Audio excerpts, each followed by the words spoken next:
What did I miss? You guys making fun of me? We're not ready to adjourn. No, I just thought you just agreed I started that. First time I've been summoned to a meeting. All in favor of adjourn? Yeah. All right, this is the Williamson County Board of Commissioners meeting. It's January the 5th at 1:17 p.m. Roll call, please. Jim Marlowe. Present. Bert Gentry. Present. Tim Atkinson. Present. Is there anything under old business before we move on to new? One quick thing on the squad cars. I have, the S&S company that we used before, the freight company, Yeah, they got some apparently internal problems. I don't know what, I didn't ask, but I think they have trouble with the business. So I scrambled around, I got talked to 4 other companies, and I got a company that's within like 150 what they charged last time. I said, book it, because everybody else was like, why, we wanted 1,200, I got down to 1,000. well, good. So, deal was 850, so we're close. We're close. It'll be in the next week. So they'll be here in the next week? Yeah. So That's terrific. what's the name of that company? So I'll send you an email, well, I can't think of it off the top of my head. But they said they were happy to work with it, but they started out a little high, and I skipped on pound and stuff down there, so. With gas prices, that's not bad. Yeah, and it's. One company wanted 900 a car. 4,000 is still fine. Yeah. Did you guys, Stephanie, did you send that email to these guys that I asked you to send About what? from DJ? I haven't Okay, been on let my me computer. get you guys up to speed on, ETSB. DJ is working. Yes, we did. Oh, yeah, you Yes, we sent it did. yesterday? Okay. He Yeah. said he's still waiting on some answers or something. Right, so Yeah. it hasn't been forgotten about. I've got a meeting there next week. Drew, did you get that? I think I had her send an email to you also. I just sent it, well, no, I think I sent it to these two. Okay, so essentially what's gonna happen is that as soon as they get the stuff straightened out, then they'll send through a intergovernmental agreement for us.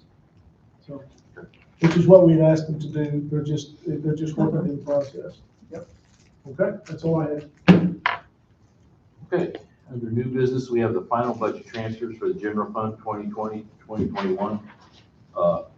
Actually, did you want to explain anything about this? Yeah, this is more so just a housekeeping item. Every year, at the end of the year, whenever we close out all the accounts, we basically assess each department to see where they were and if they were over and under on the budget, and then move things around. So in essence, the only 2 offices that were over budget this year was the Regional Office of Education, which was 4 cents, which would have just been a rounding thing for the reimbursement that we do for them.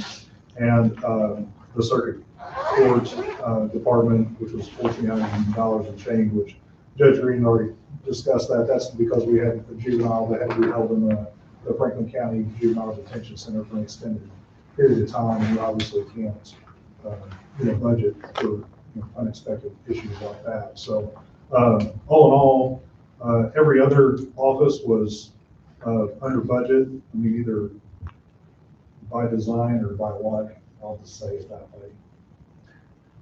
And, That's it. I got all those were transferred over. I got a question on this. Like county clerk, I can probably figure out that's probably something to do with election. But like sheriff department, 218,719 under. Also because they had 6 or 7 open positions for an extended So period. that's based on payroll. Yeah, that's your entire budget. That's no different than the state's attorney being $14,000 under because they had an individual leave. Otherwise, they would have been 30,000+ or 40,000 over if they wouldn't have been. That's why I said either by design or by luck. So So if somebody turns in a $500 or $600 bill and they would deny it, said take it out of next year's budget, and they got money in here, why do we deny it? I didn't think you denied it, right? State's attorney did. Said take it out of next year's budget. If you got the money, why would we take down next year's budget? Well, that's their own fault for not asking you or preparing the information for you to be able to make an informed decision. Well, that's. I mean, that goes back to that claims committee stuff, that if we, had that, someone could have said, okay, I may be $500 over on this specific line item, but I'm going to be $3,000 under on this one. So I would request that you would pay this one because my overall budget will still be under by a total amount. Well, Again, that's all the office holders to actually know what's going on within their departments. Well, And be able to figure out what they're truly in their overall budget is. not just that specific line. I mean, that's just failure for not presenting the proper information to you guys. It's failure being denied here if there's more money here. I mean, that's, there, you guys, I see this stuff here, people needed stuff and they're under. But you're gonna come up $426,000, and where's that money gonna go to? Well, that went into the commissioner's contingency because that was the total, under budget amount for the entire county, which is good. You know, again, you can't make a decision if you're not given the proper information. A claims proper as you can get. Well, okay, well, I'm gonna be the dead horse here, but if the way the claims are set up now, and with no claims committee, you have a claim that's submitted for a particular line item. Whenever that particular line item shows it being over, it is sent up to the commissioners. If the only requirement of the clerk's office at this time is to prepare that statement and to give you the information. So either you guys need to contact the respective department and look at their budget and figure out if they're truly over or under as a whole, or you need to have this claims committee put in which the claims committee could have reviewed it, could have talked to either the department head or be able to ascertain that themselves in saying that that particular department was $14,000 under budget. The report that we send with that is without payroll. Right. That's the Right. report that we send with that, so you So- would have seen that from our office. Right. So, That's the one no, that we're. Stephanie, I don't want to put you on the spot, but am I dreaming this? Didn't we have some people that sent in some claims that they were told to take that 2022 budget and yet they've got money sitting here? Well, I mean, the state's attorney's office, I do know for sure. So why were they denied? Okay. Well, again, that goes back to our. It's only $500-600, so why is it denied? Well, I guess the question is are we looking at operational expenses or are we looking at total budget? Because again, from an operational standpoint, that was $500 over their total operational budget. Now, from a total standpoint, it may have been under, but again, if we're talking about the state's attorney's office, the only reason the state's attorney's office is $14,000 under is because they had an assistant state's attorney that left, and there was about a $30,000 differential between their new hire and that person that left. Otherwise, let's keep this in perspective that had that person stayed for the entire year, they would have been $30,000 over because they kept an additional support person that they weren't supposed to have kept. This money we're So- transferring would have paid $400 or $500, correct? It would have. Okay, that's my point. Why the hell was it denied? My big stink Well, about it. one of the Well, ones that was again, I denied was- go back to an operational standpoint or from a total budget standpoint. That's something that the three of you need to decide whenever you're looking at this claims committee. Because I thought the claim committee was a big negative. Am I not right on that, or? We don't have the claims committee doesn't have the authority to deny a claim, is what we were told, according to what Brandon gave us, and it's the opinion from the Attorney General. I've got that letter sitting on my desk. When did he give that to you? During When, budgeting? I asked. December. Yeah. During budgeting. So just like a couple weeks ago? Yep. No, it's been a couple months. It's been- I think that's at the AG attorney. And that's- One is that's the a total- AG. That's a total. Yeah, it's that's the not AG. what- That's not the way I read it, but. I was kept out of the loop on that apparently. let me tell you how this would go if this is my office. But If you before you guys do can- that, one of the claims that you're talking about that we denied was Steve's. And on his, it showed it was totally over budget. And on his, right here, it showed 1436 as a credit. So that's taking it out of this year's, Yes, right? So that's one of the claims. Well, that's what I'm asking about. Okay. that's the circuit court, that's not the state's attorney. So Steve done more. enough. Well, you said a couple of claims. I Yeah, didn't know. I thought more than enough for the I just county knew one of board. them was his. Nobody's more gracious than Steve is, but, I mean, I'm sitting there looking at this, and we're gonna tuck his money away into contingency, but yet they gotta take it out of this year's budget. Folks, that's not fair. That's garbage, period. Well, I mean, if you denied the claim, if you denied my claim and I was, I had $654, I had $500 left, I would have come back to you and said, I still have $600 over. total. Right. And would have presented the case, and then you guys could have made your decision. I don't know if you did that or not, or if that department did that, but I mean, that's on the department head's responsibilities to actually keep track of what's going on in their office as a whole. So if you denied it and they didn't, request to discuss it with you or provide any additional information or documentation for you to make a different decision, that's on them. That's All not we on- got that's is not on that you guys. letter, that cover I letter. mean, that's not on the county.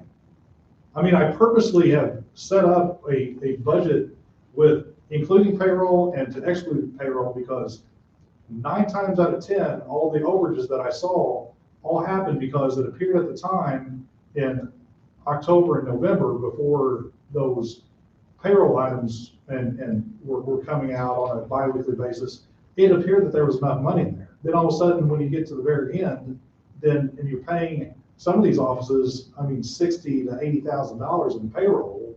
I mean, then next thing you know is they're $17,000 over budget. Whoops, it appeared they had the money, because again, you're including payroll items that are supposed to be a net zero amount. They start with that amount and they should end with zero, because it's based on the employees and their compensation and their hours worked. I think a lot of this too is the timing of it. When an employee leaves, as to whenever, the budget's done or the budget's about done, and nobody anticipated the employee leaving. And now we have this, but, this extra payroll, which is theirs, but it's just the timing of everything. So the sheriff's department, after you said 218,719, it was because they didn't have, why did we allow him to hire some more people with $280,000? I The think positions weren't filled. the positions were, we I don't think did, anybody. The positions were not filled. yeah, yeah. So If we you don't have a position filled, you don't have payroll to pay. Right. I get that. So, He could have filled it. So he could have filled them, He but at had the money in his time, budget. he had money in his budget to be able to do so. Right. But either because they have lack of candidates or Yeah, lack I of, think it'll get them training. lack of training or Modern academy day COVID openings or whatever else in COVID, they weren't able to fill all those positions. So that money just sat there. That was a big part of it. And, I beat that drum about, if you don't have the employee, you should be able to move it out of there, because then you go back to having a slush fund of whatever amount that you have sitting out there. We tried that one time. Yes, I tried that and I got shot down emphatically. So, but now, like the sheriff's department, I'm sure they have to program quite a bit of overtime, so is that an issue where they didn't work as much overtime as they anticipated? Oh, no, their overtime is way over. I mean, like hundreds of thousands of dollars over what they What did. they You're better off to hire a person than you are paying over. Yeah, I it's didn't more know. efficient to hire Yeah. than it is to Yeah. fill. Oh, yeah, I know. Yeah. Yeah. But I mean, there was at one point, there were 7 officers down. So when you're talking 7 officers at a minimum of 45 grand, I mean, it was, $300 some odd thousand dollars right there. So, I mean, The reason I'm asking is because, I budget, so much overtime, knowing that there's snowstorms, and then we might have a snowstorm, and then I don't use it, so I didn't know if that was the reason for the overage. Yeah. So then, So yeah, circling back. circling back. Famous phrase that seems to be in 2021. Yeah, 4 cents, 1436.61. Everybody else was under. So, I mean, all those, when you net those out, 426.037.69 was put back into the Commissioner's contingency line to zero everything out, plus whatever the contingency line was actually positive to be done, as well. So, Okay. So we just need a motion to make this final transfer. I make a motion to approve this final transfer. I'll second him. I'm going on record that I totally disagree with claims being discarded to 2022 when they got money sitting there. I'll second it just because of the rest of them. All right. Jim Marlowe. Yeah. Brent Gentry. Yeah. Tim Atkinson. Next on the agenda is that we have a letter of retirement from the Supervisor of Assessments. We all received this letter. It says, "Dear County Board Member, I'm retiring on January 14th, 2022 from my current position as Supervisor of Assessments for Williamson County Government. Started in August of '85, working on complete reassessment of the county as a field lister. I've been in my current position for almost 30 years, with a total of 35 years working for Williamson County. I've been working with 15 county commissioners in my position. I have been a representative for the county on the Greater Egyptian Planning Commission for 22 years. Strive to be an excellent representative for the county, including maintaining all training for optimal reimbursement to the county. And it's been an honor to serve, and I remain supportive of our important work. Sincerely, signed, Jeffrey A. Robinson. So Jeff's going to retire on January the 14th, 2022. We just need to go ahead and approve his letter of resignation. We do have in the works process of seeking a new supervisor of assessment. And I know with Jeff's help, we've got a job description made out, ready to put on Indeed and our county website as well. So one of the biggest things that people have to realize is you have to have the certifications in order to fill this job. It is a very big job. So January 14th, if he's on 10/14, who's in charge of the office? I would think that his assistant, Alex, would be the put in charge in the interim until we make a decision on who to hire for the permanent position. That's just my recommendation. Yeah, I would suggest that be temporary So, until we are in the process. so with that being said, I just need a motion to accept his letter of resignation. You've been here longer than I have, Pat. I mean, you know. I hate to accept it. He knows it. I told him the other day, don't hand it to him. I don't want it. I'll accept it. You've been a good one, but I'll accept his resignation. I'll second it, and I'll say this, last year I've enjoyed working with Jeff. I think he's done an excellent job in the county. It's a very tough position. And as Jeff has always said, it's not a position you get from Christmas cards. And there's not many out there, maybe a couple people that even qualify for it. Yeah. Counties all around the state are hurting for supervisor assessments.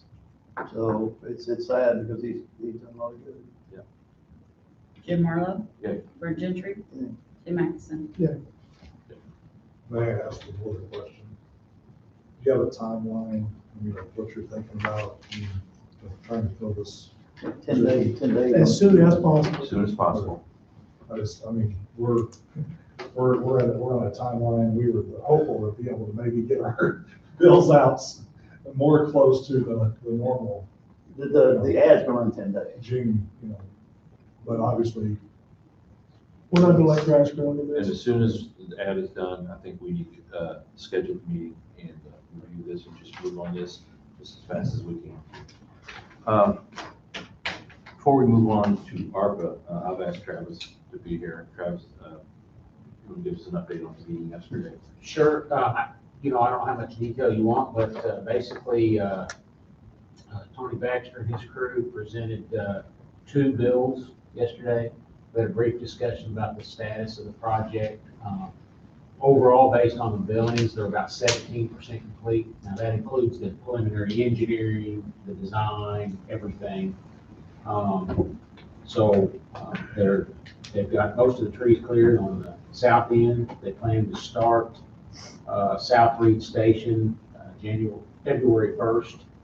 So that'll include sanitary, or storm sewer and sanitary sewer that'll be going in on the sides of the new Reed Station south. The casino side is moving along fine. They had several pieces of equipment moving yesterday, bringing that fill up. I've got the 2 bills here. Do you want me to give you a total today, or we can wait and talk to Andrew? So I can pass it on. Okay, so the total today, now, and just to give you an idea, I have went through the first bill, and I've got a lot of questions, and Drew and I are gonna have to sit down and hammer some of these details out, as far as what we need for payment. There's some lien waivers, but there's other items that, that involve like attorney fees maybe. I think personally, every attorney fee that I've ever looked at, always had a breakdown of hours, what they were doing, and I just got billed $14,000.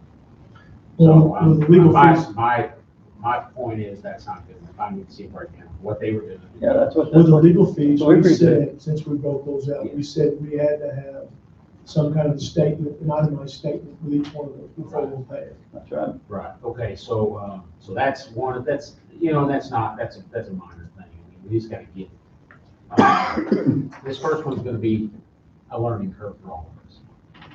The other thing that I wanted to run past you guys, and Drew and I have had a conversation about this already, but, as they buy the property, as they get the people paid for the property they bought,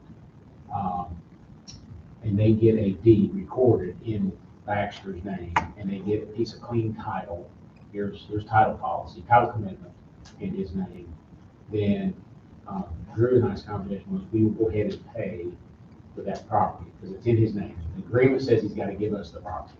So we give them the pay, and then at the end, they assemble one deed to Williamson County, one deed to Jackson County. So that way, it keeps it all clean. What he didn't want to do is wait till the very end and assemble all that and then get paid for it, which I understand all. So I just want to make sure the board's okay with that. I think, and I won't speak for Drew, but I think Drew and I spoke to this yesterday, and I think he was fine with that also. I think our intent was to pay him as he bought property. Exactly. That's what we With a told recorded deed and with a clear title, with a Right. clean title. But we have to have the deed and the Yes. title. And that's one, you know, I'm making a list, everything we got that he's missing, and that's one of the things. I mean, if they'll pay this, I need title amendment, and I need the recorded deed. So, so just for your planning purposes, the first two bills total $3.776. Now, you're gonna be able to take off, because they're not gonna have the deeds for all the land. So you're gonna be able to take off, about 1.3 of that for the land, because right now they include the land. So you're talking roughly 2.5. So, So Travis, is he buying material and paying subcontractors? the material, I personally looked at the material yesterday. He has water and sewer pipe out there. They're putting water in on Vermont Street for Cambria. Vermont Street's done. I do not know if he's paying subs at this point, if he's contractors at this point. I kind of heard through the grapevine that he is Not paying sub yet? not paying anybody yet because he's not got any money.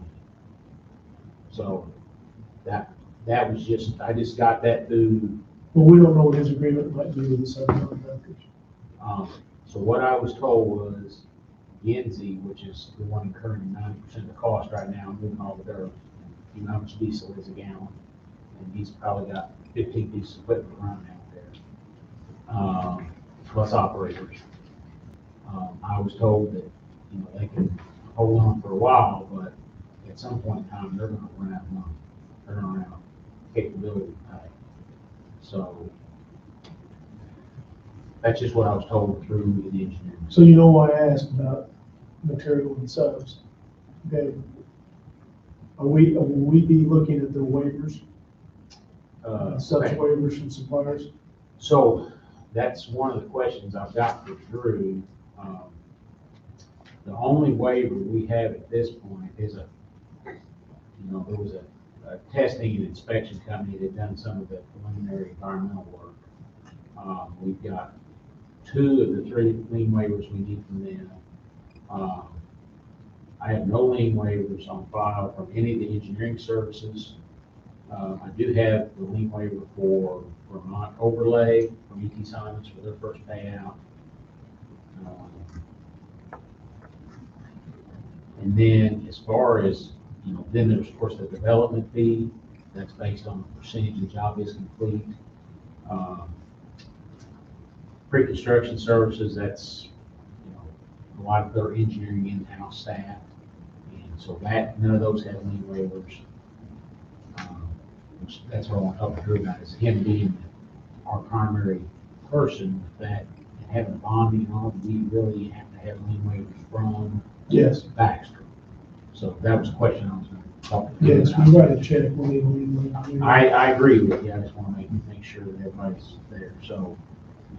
The other thing we gotta figure out is who we're writing checks and Right. Because if, you know, in a scenario in which if he's actually advanced that money from like a line of credit from the bank is gonna request the money to come to them. Co-written at And least. yeah, at least to be able to assign whatever, apply whatever amount they need to the loan or to the interest, and then to give a portion of that, you know, back to the contractor. So, I mean, that's something we definitely we might need to talk to the. I'll find out. Judge Green? I have a question. The individuals that are contracting to do the work, they have a bond company. Yes. So They're all bond. this is a public project. Property is not lienable. The only thing that's lienable is the public funds. There's, I think, Well, okay, it is a quasi-public. Right now, it's being constructed by private entity, and the property being bought by private entity. I don't know if that makes any difference to it you, does. but yeah, Baxter Construction is buying the property and building the project. We are reimbursing. As part of the HDA agreement. On a monthly basis. If that's the case, you have to have a lien waiver before you pay. Yeah, that was the intention. I just want to clarify with everybody. And then the land is lienable.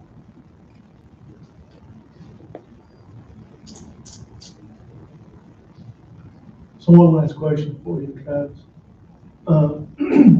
They've had employees out there on this road agreement, in the specifications, was that prevailing wage, John? We put prevailing wage specs in it. We left the prevailing wage language in the road contract, yes. So have we interviewed any of these employees? No, I have not. I have not seen any indication of reason to. These are, E.T. Simons, contractor, they're paying, they got union guys out there, there's no way they're not paying. In my opinion, I'd be glad to interview you. Or interview certified payroll or something? That is, okay, so we did not require the certified payroll. We required them to do prevailing wage. And I told them, I suspected Okay. that they were not using paying prevailing wage, that I would interview, and then I would require them to prove that. But, I mean, I've been out there just about daily when they're out there working. It's the same crews I see working on every job. They're all right out of the local 318 hall or out of the labor union here. If there wasn't union guys on that job, we'd be, I'm sure Mr. Warmack would be calling. Okay. So I have very little doubt that any of them would be paid anything less than that. Anything. All right. So I will ask who do we pay and find out. I guess I need to ask him if there's a financial institution involved that needs to be covered.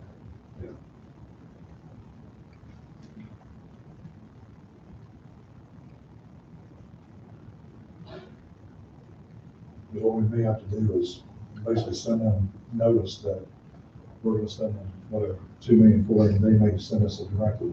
As to we can send X amount to bank XYZ, and then X amount, Y amount to Baxter Construction.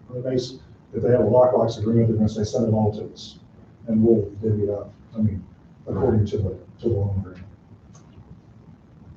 Trying to see if there's anything else in here. One of the items, and this may have been an oversight on their part, but one of the items they requested payout on did not exclude the contingency. Which is weird. It's my opinion that if somebody's gonna be setting holding money, it's gonna be us. So let's say E.T. Signs, for example, their bill was say $15,000, and they held $1,000 in contingency, pay them 14, then we need to pay 14, not pay the 15 that includes it. So you call it contingency or retainage? I'm sorry, retainage, Okay. yes, retainage. So they're holding 10% retainage? Well, whatever the percentage is, I didn't figure exactly what the percentage is. No, it's on a $16,000 bill. Yeah, it looks like about 10%. So they're holding 10% retainage, but their bill that they sent me does not exclude the retainage. I think you Oh, it should. I think We're not giving, we don't give them any money for them to hold. No, Well, we should be holding If it. anybody's holding the money, we're holding it. Yeah. That's easy money, they can just latch on to the end, no. Just want to clarify, if that's the way you all feel, but that's the way I'm feeling.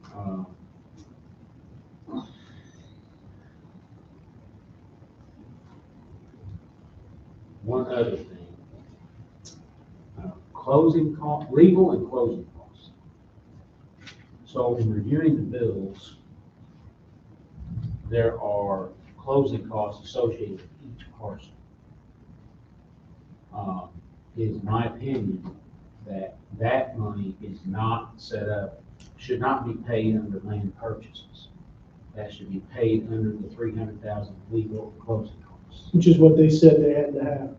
Well, that's the 300,000, what we set up for legal, and we clarified that in the letter. It was for legal and closing costs. Right.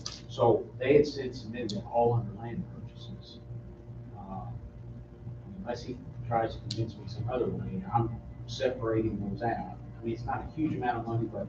Isn't that what he said the legal was?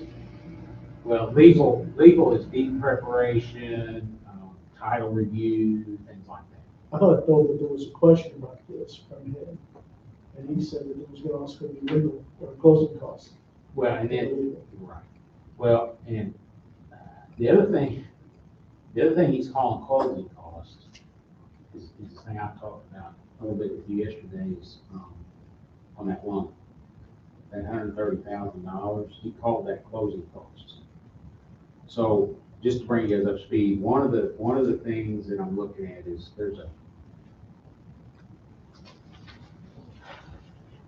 I don't know how detailed you guys want to get. We could be here all day.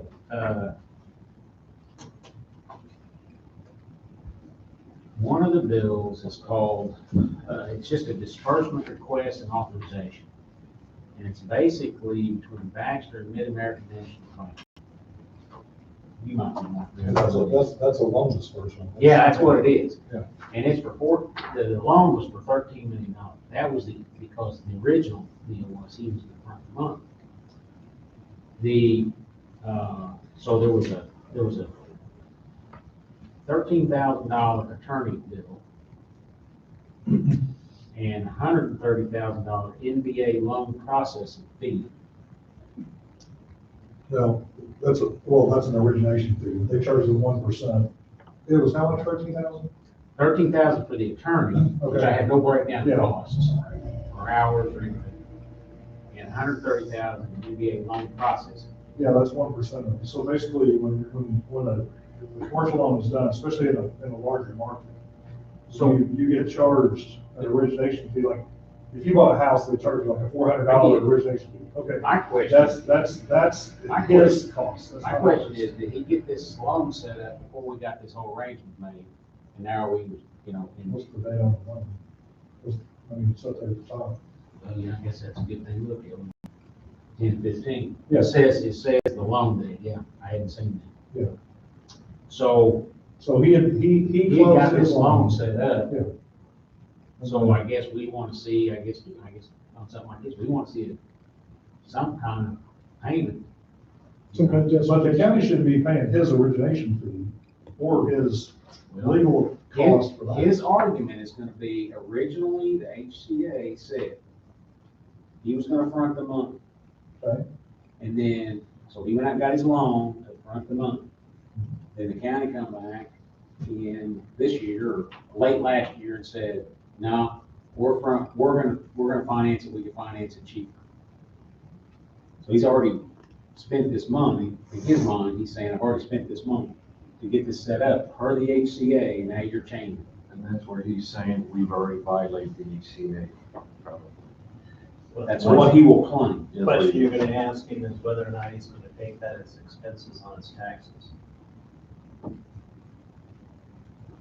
He cannot do that if the county is going to reimburse him, it's not an expense you can take, and I guarantee you what it's going to do.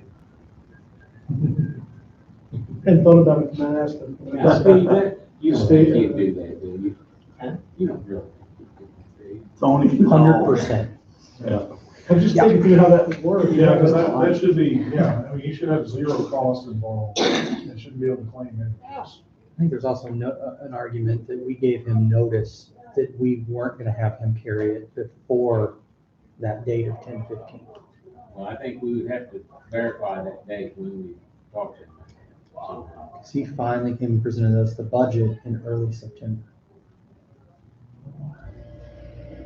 So, Well, at very Worth least, checking out, but- at very least, I need some kind of proof of payment. I need a canceled check, I need something that says, yeah, we paid, or a lien waiver. Lien waiver from the bank. Well, they could print out an activity report after they got the payment, they could show that it was a principal payment to Max, for that Max. So then, if it had, whatever, 143,000, so there should be like in most cases, like it's a principal only 172, something like that, have like a loan code that would show that it was applied directly, toward that, to that amount. And assuming that he hadn't advanced anything else, there should be an activity that shows that the account balance is zero, or whatever else is, is out there. That's the same thing, it's like, whenever if he's. And would it be unusual in the business community just to ask the bank to sign a lien waiver? Yeah.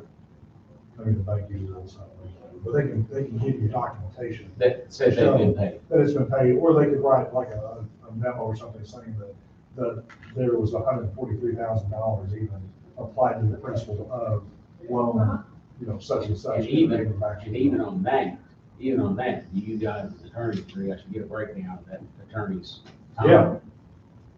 Any attorney time, we need to see the hours.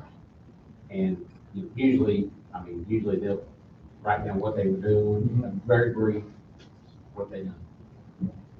Well, some are brief. So told me I had an accounting for everything. I'll just tell you guys, this is a lot. It's front end loaded, so it'll get better. Yeah, I hope. Well, the good thing is these are pro documents. I know those are the back of my hand, so he's not gonna be able to. I mean, any loan document you get that's in that format, I'll know what it is. So Ashley, when will we be able to draw off that note? Well, I mean, what Drew has the copy of the documents, so you get a chance to review. I've had a chance to review the documents. From my standpoint, I think everything's fine. My understanding is that we were waiting on bond counsel to Yes. give us the thumbs up. And if I read the documents correctly, and unless anything's changed since I did it, which, I've slept since then. Is the closing anticipated for Friday, the 7th? Well, I think maybe that's the date on the document, so. Yeah. That's the hope. I mean, the bond counsel acted like they would be able to review it quickly. I'll follow up and ask. So we are on the clock now. Yeah, Yeah. but I mean, the 14 goal days was to be yesterday. able to, I mean, everything is set up. They can, within 24 hours after Jim signs the documents, they can get it uploaded on the system. So we can get an advance the next day. So as long as we probably sign it, by Wednesday of next week, we could easily wire out money. I mean, if this has all been Well, approved and everything by the 14th. here's what I'll tell you. It's gonna be minimum Friday morning before I get through this stuff. Yeah. Right. But yes, we'll be ready, I think. I need to sit down with Drew and have him agree or disagree with what I'm writing up a note list. Here's what I think we need. And then we'll have Drew review it. Once he says yes, then I'll get back to Tony. I can tell you right now, it's like, this bill here for development fee, it's like, $234,000. Well, it's 5 pages. It's got hours of each guy, but it has no timekeeping of any kind. When I get a bill from Claire Ziegler, which is in here, it has every day, every person, Right. what hour they worked that day, what it was on, utilities, water, utilities, sewer, for each station extension. Not that I can say, yeah, I can't certify that, yeah, he worked on that day, but that's what how they're doing. Is that a That's bill? that's unacceptable. Huh? That's unacceptable if they don't break it out. Yeah, no, I mean, he's got 782 hours for his project, pre-construction man. So that's a Baxter employee. Yes, now this is the lump sum item that we agreed to on the, project development. So, I mean, but his still, he bookkeeping, still needs to justify it. his bookkeeping might be enough to go back and get those hours, but I doubt it. I anticipate this being a potential problem. Just from working with Baxter, Tim, you probably know this from being on the subcommittee and trying to work with them.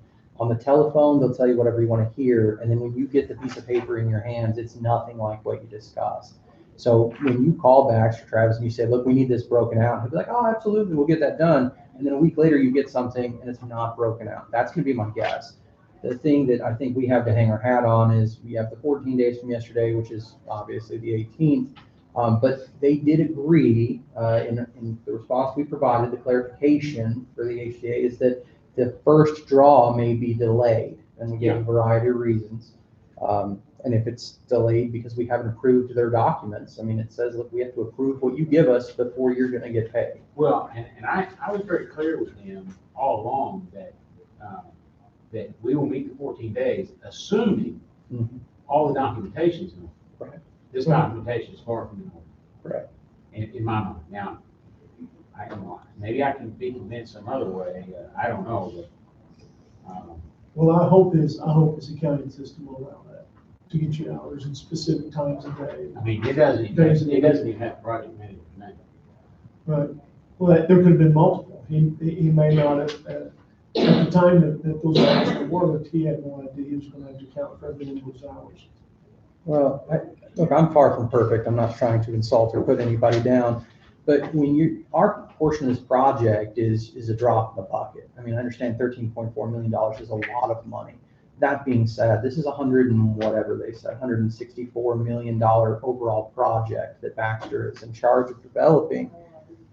You would think they would have some sort of better system, accounting system, bookkeeping, something. Yeah, I have a hard time believing that they're giving pristine documents over to, Walker's Bluff or whoever, and then they're just giving us, second-rate stuff. Like, this is probably typical of what this company does, in my opinion. I would want want to call to Mo Hyder and just ask him if he's their accountant. Yeah, but he won't be the accountant for Tony. Yeah. And we're looking at specifically a Tony Baxter document. I'll be And I surprised. have no idea how he runs his company. Well, All we can do is ask, and whatever we get, maybe what we get. Keep in mind, Tony part on that company. I think, I'll be surprised if he doesn't in person. I honestly doubt that he's ever been scrutinized as closely as we're going to scrutinize. Oh, without a doubt he hadn't been. So there's going to be a learning curve on both sides. He's shocked right now. Yeah, for sure. Well, his gut reaction is to blame the county and say that we violated the HCA. When I spoke on the phone with him, yesterday, when we talked to him, that was the first thing that came out of his mouth was, wow, I think both people arguably have violated the HCA and the county did this and did that. So, come on, we're just trying to tell him that we need to comply with OMA, and he breaks into a long rant about how the county hasn't held up its end. Well, come on, man. He's been told that on my work a million times. He didn't want to listen. It seems like every time I meet with them, there's always a point that I feel like I'm defending us, I feel like I'm having to defend what was done. He's like chasing a rabbit through the woods, man. And then these guys ask me, so you just riled him up on purpose. I'm like, no, you're good. We're thorough. And I'm like, That's what we do. obstacle. Yeah, So God. do we need, when you have this done, it'll be next week, you think, before you have this? Yeah, I mean, I'm gonna finish going through it the next couple of days and get my notes in order, and then I'll give Drew the packet with here's what the payout is, here's how much it is, here's whether we got a lien waiver, if we want this, and then here's my notes. And then Drew can look at them and say, yeah, we're good with that, or you need to ask for this, So we have 2 meetings scheduled next week, the 11th and 12th, which is at Tuesday. Tuesday and Wednesday.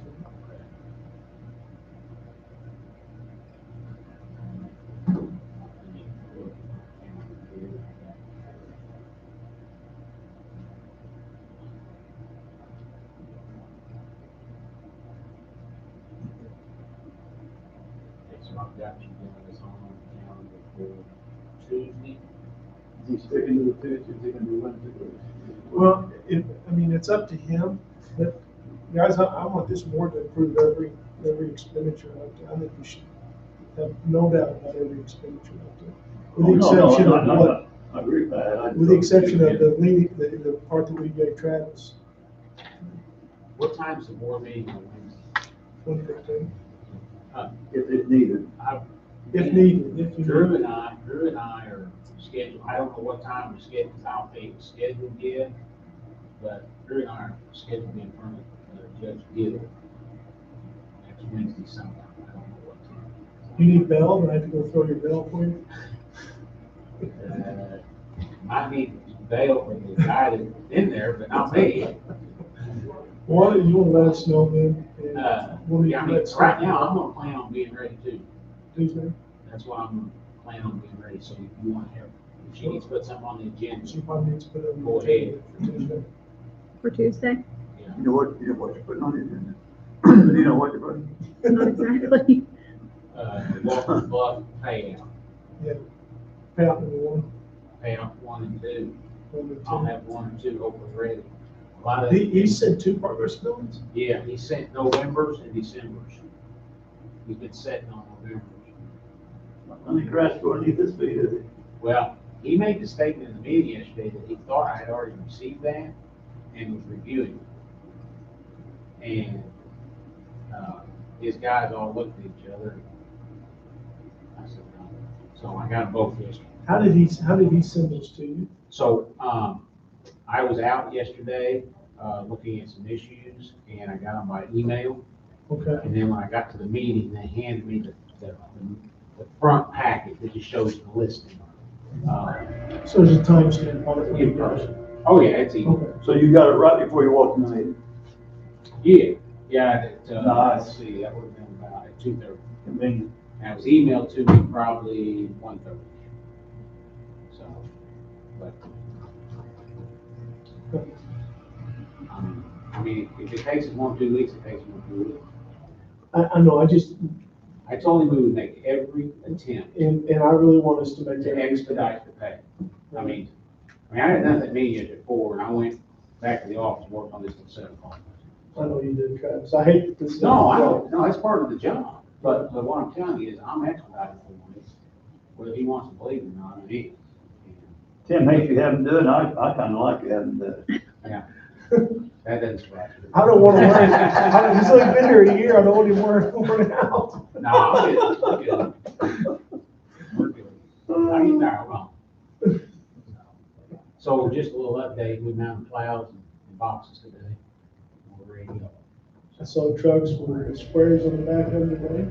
Sprayed Bryan courthouse today, and Bryan, so give us a little bit of time.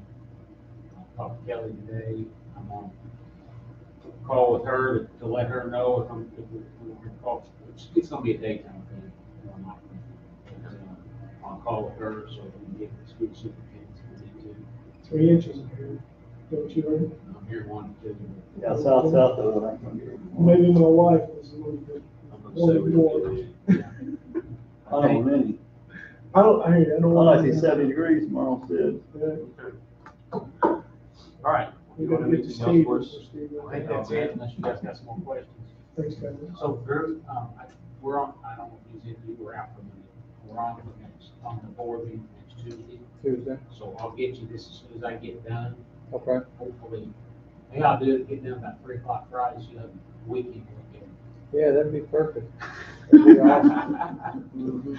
Yeah, that'll get looked at Monday morning. All right then, moving on, this meeting was scheduled to discuss ARPA. I know Steve had contacted me concerning some questions that he had. I know Steve had filled out one of the applications for the judicial circuit.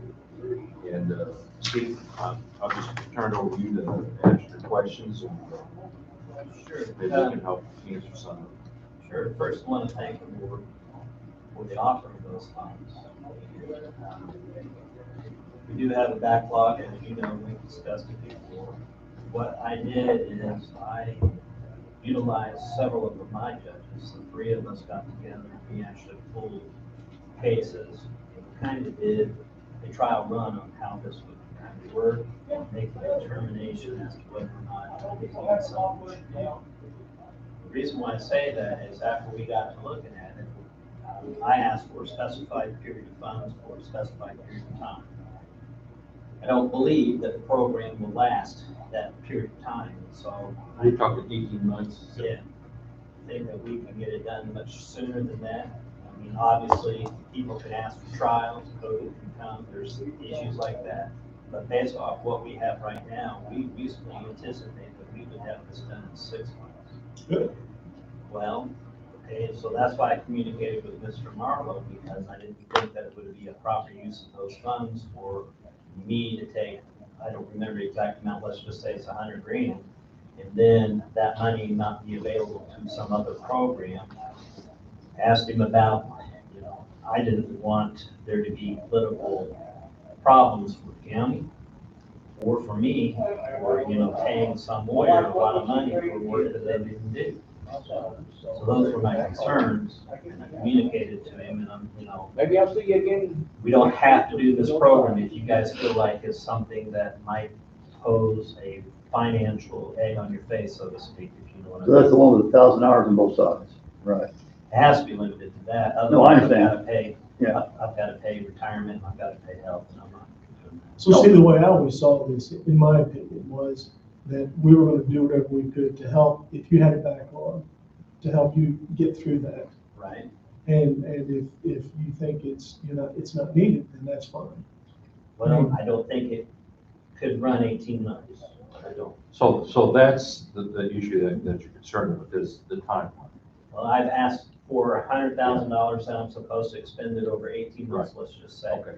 And then I get it done in, let's say, 2 months, and now you've given me $100,000, what happens to those funds? Well, we probably wouldn't We do don't 100 at that one has time. to submit the invoice. I guess the way we were talking about doing this is you would be awarded a grant amount for X amount of dollars. And then almost kind of similar to what Travis has been talking about. You would provide monthly payout requests Right.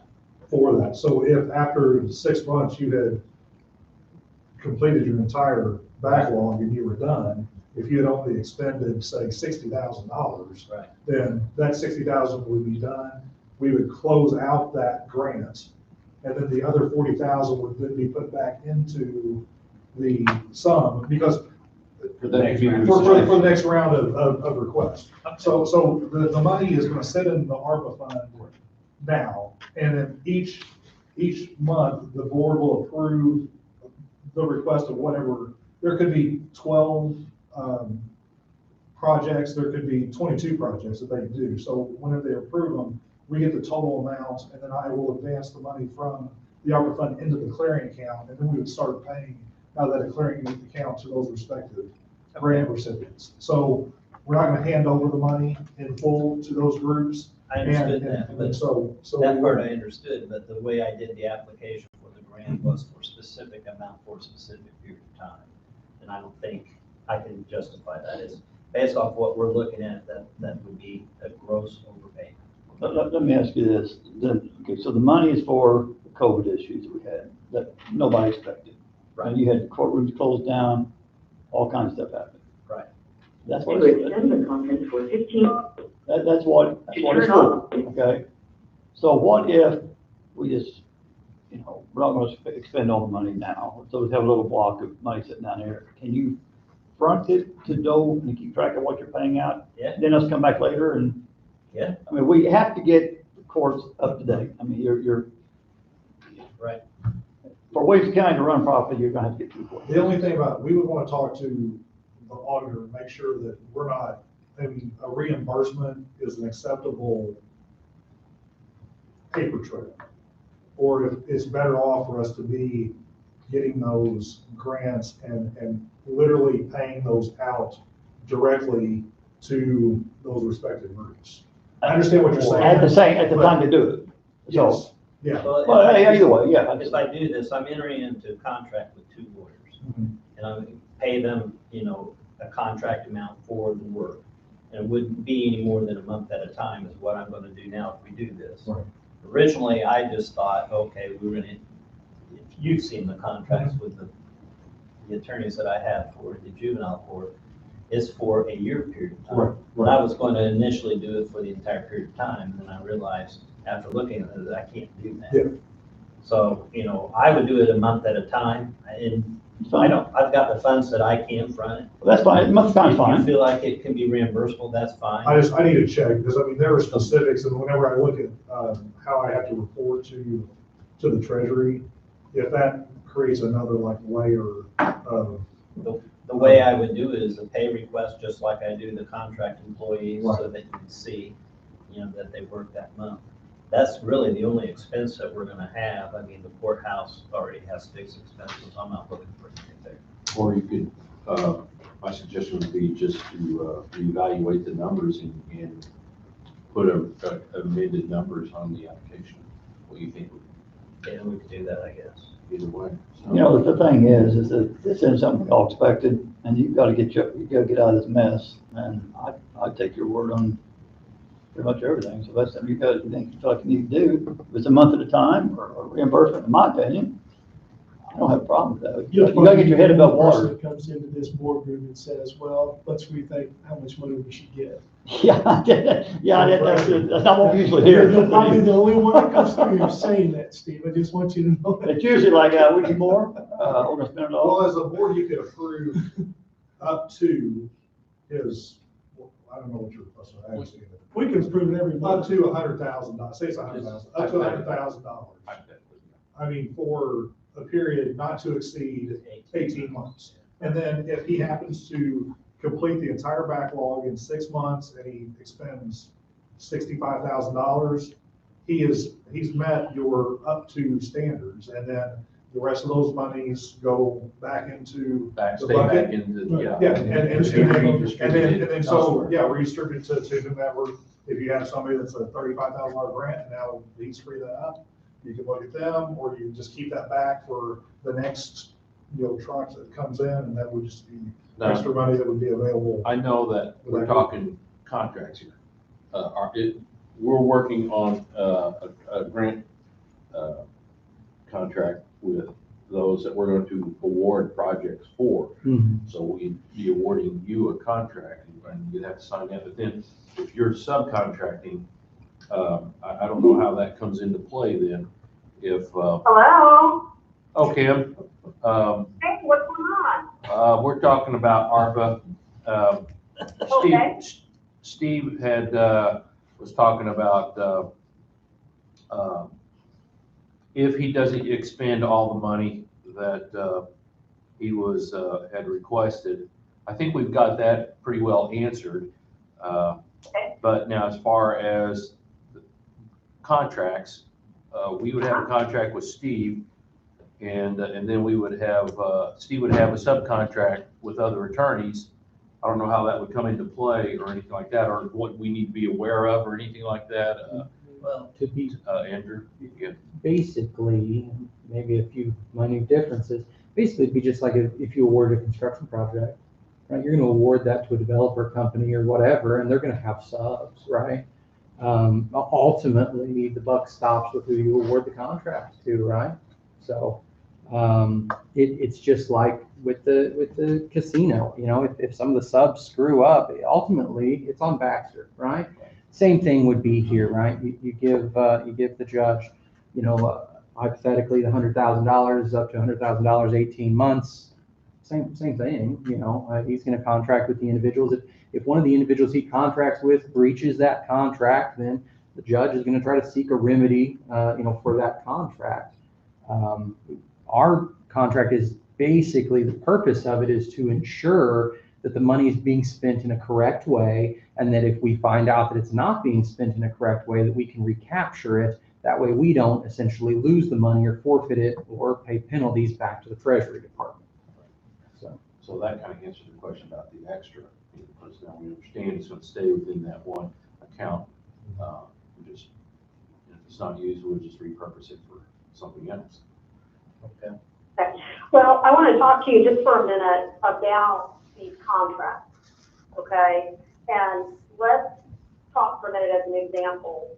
I'm going to mention just a random water district name, just to get you outside of your four walls, because the contracts will all remain the same. They will all be written in this contract with Judge Green will be in his capacity as the presiding judge here, okay?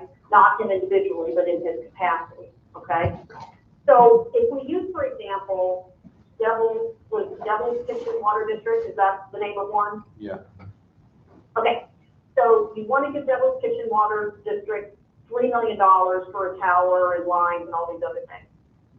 So your agreement, your grant agreement with them, it's not necessarily a contract, but it's a grant agreement, will have to have all of the federal requirements listed in there, such as if they expend more than $750,000 of federal awards, they're going to be required to have a single audit. They're going to have a reporting requirement. They're going to have the subcontract requirement, procurement requirement. There are the standards that go along with a federal award, and this is a federal award that you're flowing through to somebody else, but you're going to have all of those provisions. They have to be notified of all of those federal requirements prior to accepting the award. So that would include a bonding requirement. Well, actually, the federal requirements, I don't know of a bonding requirement in the uniform guidance, which is the guidance, that's a fancy word for how they monitor grants, okay? That's a statutory requirement in the state, but the United States government has this code called the Uniform Guidance, that if you're going to receive and expend federal awards, you will follow these rules, you will agree to these rules, you will agree to it in writing, and recourse will come back to the county as the grantee. The grantee is Williamson County, and you need provisions to capture recourse from somebody not doing something after you award them the money. Right. Okay? Hey, Ken, So, Ken, here's a question for you. sure. I don't know about how it would work on selecting attorneys, but. To turn off the music, press 1. Michael, never communication solutions. So when we have federal money in a roadway project and it requires professional services, we have to do a quality-based selection. So is that something Steve would need to consider? I don't know how that's done in the attorney world. Steve, I'm sorry, I got disconnected. Could you do that one more time for me? It's Travis. Travis. Travis Travis, brings go up ahead. a very, very important Okay, point. Travis. So in the highway world, when we need professional services, we do a quality-based selection. We advertise, we accept proposals, and we evaluate those proposals and select a firm to do the work. So I'm asking, would he have that same requirement in the attorney world? Professional services. Professional services. Mm-hmm. And I don't know. There would be a competitive bidding or a procurement policy where you would have the freedom to select the most qualified, not necessarily the lowest, but the most qualified bidder. Yeah, that's the way QBS is. It's just most qualified, not the cheapest. Right, not the cheapest, but the most qualified. The more important question And- is, does this have to be advertised? Hold on a second, Kim. I mean, I know the lawyers, make an independent judgment as to who I think can get it done. So do I have to advertise, okay, this funding is available, and then allow individuals to submit an application, and then I'd be required to pick from those applicants? So my rules for that are, if I have previous experience with the firm, and it's $40,000 or less, I can select that firm. I can call and call three firms, say, send me a proposal on this, and I can select from that page. But we need to find this out for sure. Well, yeah, because we're sitting here with all these projects, and every one of them's got a project engineer, where do you want them? I thought we'd already covered this.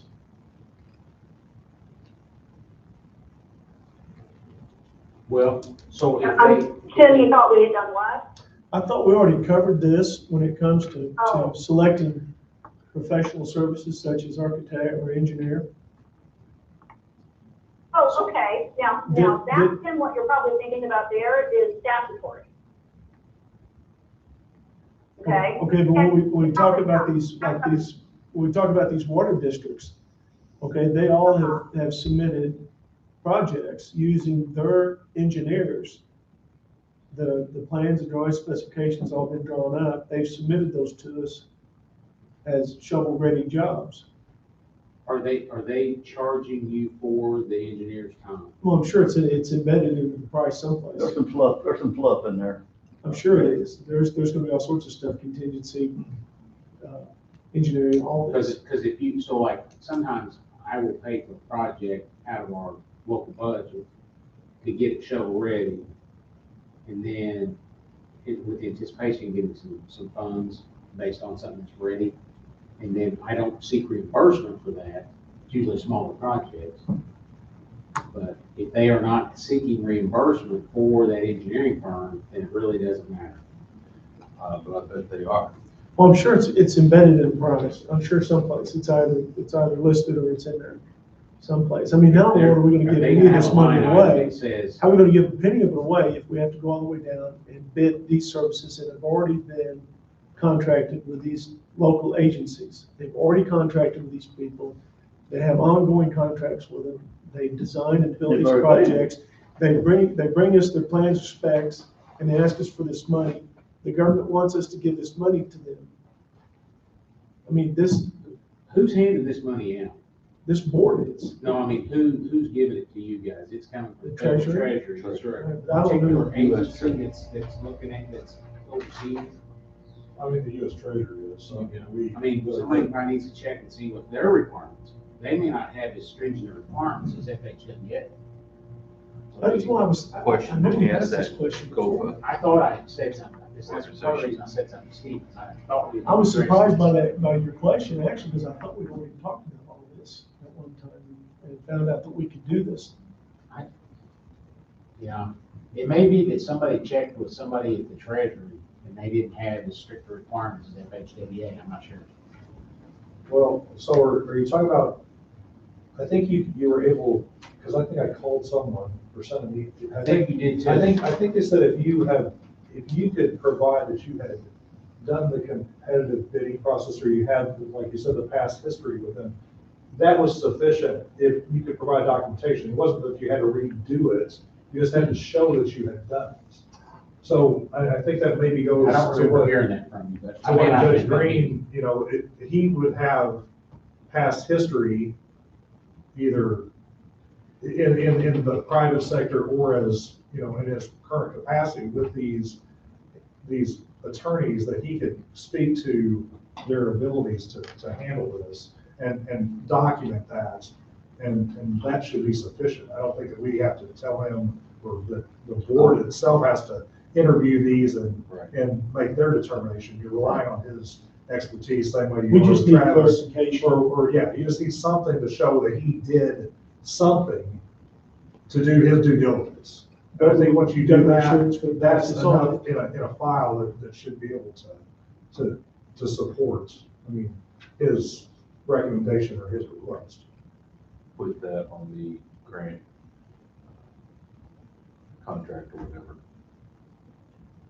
Well, I guess you could put something to say that, you agree that you've done the due diligence of any Something prior, like that. whatever, just so we can. And if we could have some sort of documentation to where we can check that box off. I wouldn't want to fall back on this, but as much money is being filtered out of the U.S. federal government, I don't see how it can track. Well, they're only track one, and that's. It'll be this one. That's right. I was just, Well, that's, we all know that's how it's But been. if Judge Green could just put together some kind of memo or something, just stating the background of whoever it chooses. Just so And we can open it up and say, I I don't know this use the person word from Adam, but prior experience, he says that they are more than qualified and capable of handling this. And you might get talk, I don't know if you've got several in mind, you can talk to several and then pick two. I do. In my design, I want this to move forward. Cases get paid. What happens right now a lot in court is individuals offend, judge sends them, they have to pay a fine. And guess what? They don't pay the fine.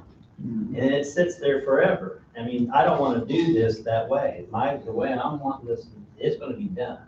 If I'm going to be the judge, and I wasn't going to, I was going to put Judge Confident in charge of this because he's a little bit more handled than I am. And he can get this done. Anyway, I want it paid. Otherwise, there's no sense in doing it. Right. Yeah, yeah, the case is gonna be out of the court system, done, gone, right? Yeah, that's what I want to do. Right. So I'll talk to my two judges and see what they think about doing this for a couple of months and just see. Find out if it can be a reimbursable expense. I'll bear the expense initially, we'll see. Or month to month, whatever it is. Yeah, We just really want you to, if you have a backlog, we want to. I do We too, want but to at the help, same help time, I don't however want we to can, create help. headaches for the county board and me that Right. we didn't have to create. Well, you don't have to create it, but we didn't create this whole mess either. No, No, I know, So you get your head above water somehow. but it's always easier to criticize someone from. And that's easy to do. well, hindsight, that's right.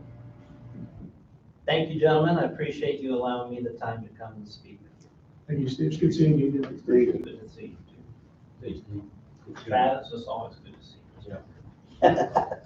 There you go. Well, no offense, but I hope I don't see you very often.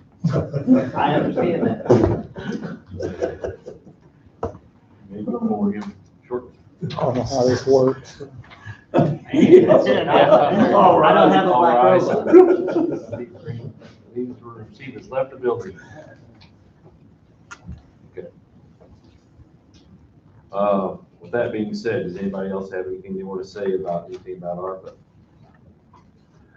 I do. Okay, go ahead. I'm emailing you guys the latest guidance, compliance, and reporting requirements for ARPA funding that was released November 15th of 2021. Okay?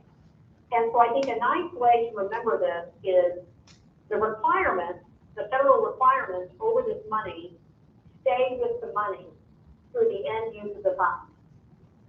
So in this handout, these are the requirements that you've already agreed to by accepting the money. Okay, now typically beforehand, there's a nice grant agreement that spells all this out and you sign the names and you're aware of all these terms and conditions. Because of the rush and the electronic dump of millions of dollars across the country, you've accepted the money, really not having a chance to look at these terms. But these terms and conditions will follow the money to the water district or to the judge's office. These requirements stay with the money. So this is a good foundation to put into your grant agreement with whomever you're going to grant money to. These are the areas that need to be covered. Something else we have in the grant agreement, which is already in there in the template that I've worked on constructing, is that the recipient of the funds acknowledges that there may be additional requirements in the future that they'll have to comply with. And that's an odd thing. Like you said, typically you sign, you have the terms and conditions, if you will, and you sign them. And if the requirements or rules change later, well, typically they don't affect you because you've already agreed to the previous terms. This is a little bit different. And in this situation, the county has full right not to agree with the regulations that were released on November 15th. If you don't agree with them, you're supposed to send the money back. So it's one of those that kind of have you over a barrel, if you will. But we do need some language in our, call it a contract, call it a grant agreement, call it whatever you want. It's the same thing. It's basically an assurance of we'll call them a third party now, that they will essentially use the money correctly and indemnify the grantee, which is the county, should they misuse or misappropriate the funds.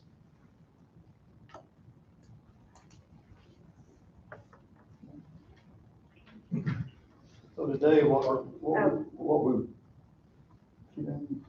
Well, I was gonna, Drew, or you guys, are you planning on giving that, like, I know you're making a list of your top 10 or or qualifying requests.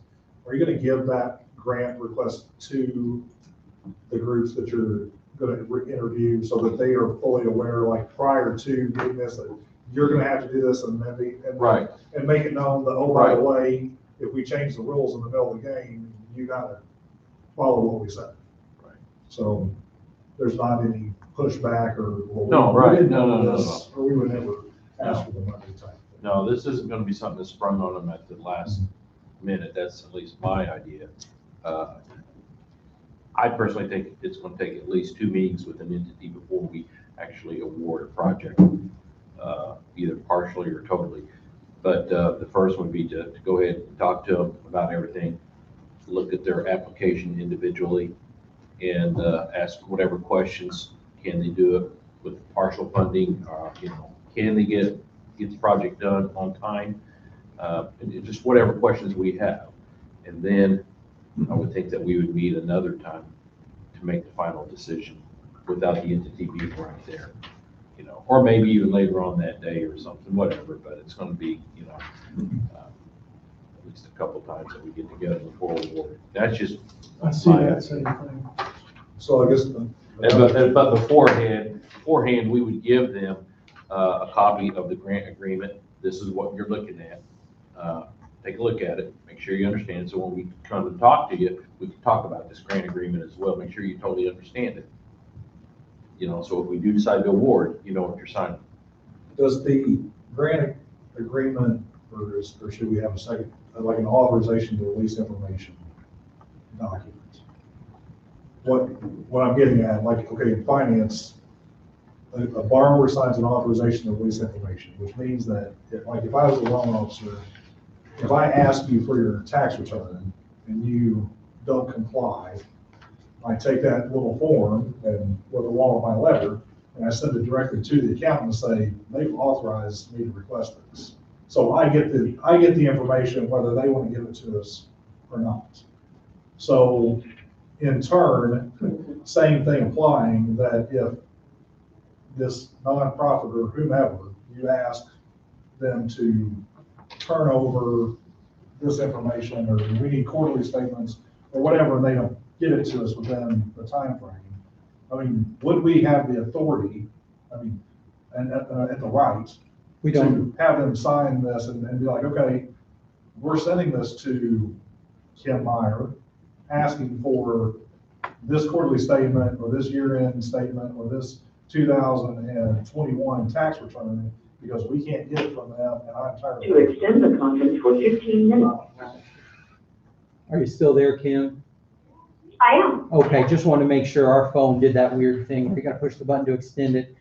In response to your question, Ashley, the answer is yes, we have the right to do that. We've already partially done that on the application. It says by agreeing, by signing the application, you agree to basically open up your finances, right, to us. We could do a release of information or a power of attorney or something like that. I don't think we need to, and here's why. We hold the money. And so if Ashley Gott is coming to us and he says, guys, I want $100,000 to do my project. And we say, you know what, we've reviewed your project and it looks pretty good. We just have some questions about your financials. Can you get us these 3 forms? And if you say, well, okay, but then you never get them to us, or if you beat around the bush and you say, and you don't, it shows us maybe you're trying to hide something. And our recourse then isn't to spend money and to go out and do work and to try to investigate you. Our recourse is to say, I'm very sorry, your project seemed worthwhile, but since you weren't willing to provide the financials, we're going to decline your project request at this time. I didn't clarify on it. What I meant is we've already given them the grant. We're a third of the way into their project. Mm-hmm. And on some of these things, we're going to be requesting, I think, progression information. Oh, sure, absolutely, yeah, So okay. that's what I'm saying. I mean, because we've already, we give someone $300,000, we've extended 100,000 because they've complied with everything up to that point. Sure. And then this is a year-long project and a tax return should be done now. And we say, hey, we're gonna be rolling into next year. We wanna make sure everything still is good like it was whenever it was submitted. We need your updated tax return. And they're like, no. Yeah. We're not gonna give it to you. We've already got the grant. You're giving us the money. And they're like, no, this isn't how this works. You have to make sure that you're a solvent organization from start to finish. Sure, absolutely. So that's what I meant to. Yeah, and I think the answer to that's 100% we need to. Just like the Walker's Bluff project, the county's not shelling out $13 million and they're not going to track it. It's a board decision. In my mind, what I'd do is I'd implement a process very similar to what we're doing with Baxter Construction, which is, they're going to expend the money on, say, a monthly. We're not writing checks for $300,000. You're going to expend the money, do the labor, then you're going to submit us a pay invoice. We're going to have to create some sort of system. I'm sure Travis doesn't want to do it all for all these ARPA projects. But essentially, it'll have to be reviewed. All the documentation will have to be in order. And if we're missing something, yeah, hey, you need to provide this. If they don't, then yeah, absolutely, we'll go out and get it. And I think we absolutely have that right too. And, we'll draw probably just an addendum, I would think, to the agreement. So it's its own page. That way, like you said, if you need to submit that to Kim or to a bank or to somebody, absolutely you can. I think one other point that needs to be brought up that we need to look at too, on some of these, if it's awarded over a $750,000, that's going to trigger a single audit. Sure, and there is language in there right now that says that, you have to comply, and I don't know how all this auditing stuff works, so somebody maybe can inform me and maybe I can tailor it to that, but it already says, look, you're going to comply with any financial request that the county or its auditor or financial people make. So I don't know where the single audit comes in, if it's something Do they Kim have does the or somebody else. ability to, and do they have an auditor they work with or whatever? That was part of the application materials. Right. Yeah. But essentially, if you don't have that, or if we're doing it or whatever, you're agreeing to comply with whatever we're requesting. Yeah. Is there some kind of database for that to tell you who's eligible to perform whatever duties? Well, I'm not sure if I understand your I'm question. saying like, okay, say I'm going to use Travis Emery CPA I'm going to say he's going to be my single audit. How do I know? I mean, one, is there a requirement? Is there some kind of professional certification or something that says that he is able to do that? Or Kim might be able to answer that I'm question. sure Kim has an answer to that. Sure. Let me email this to you guys. Firms that perform auditing, okay, have to go through a process called peer review. So every 3 years, you have to have somebody outside your firm, who's unrelated to your firm, no relationship whatsoever, come through your firm. They go through audit selections, and they review your auditing from top to bottom. And if you're not auditing in accordance with professional standards, then that report will go to the state. Our state happened to join 6 other states, both called the Peer Review Alliance. And the state of Illinois will also, the Professional Regulation Department will have access to it as well. And in that report, if you're doing single audits, or if you're doing any governmental auditing at all, the peer review report will say, we have examined or reviewed at least one audit in accordance with government auditing standards and a single audit. So those are must-select engagements for a peer reviewer. So if a firm is doing governmental auditing at all, or if they're doing single audits as well, those have to be looked at and examined and passed if you want to continue doing that work. So let me send you a copy so that you can see that. Just 1 second here. I'll send you a copy of our latest report, which is going to say 2018. Our 2021 review has been done, and it is awaiting acceptance at the peer review committee level. So I can't release that one yet. But I want to show you this language because if you don't see this language, I think you should ask for everybody's peer review report. And that will tell you if they do 1, governmental auditing, and 2, single audit. Okay? And sometimes this accounting and auditing world is tough to understand the language sometimes. So that's where I'm happy to share these little insights with you and hopefully they're helpful.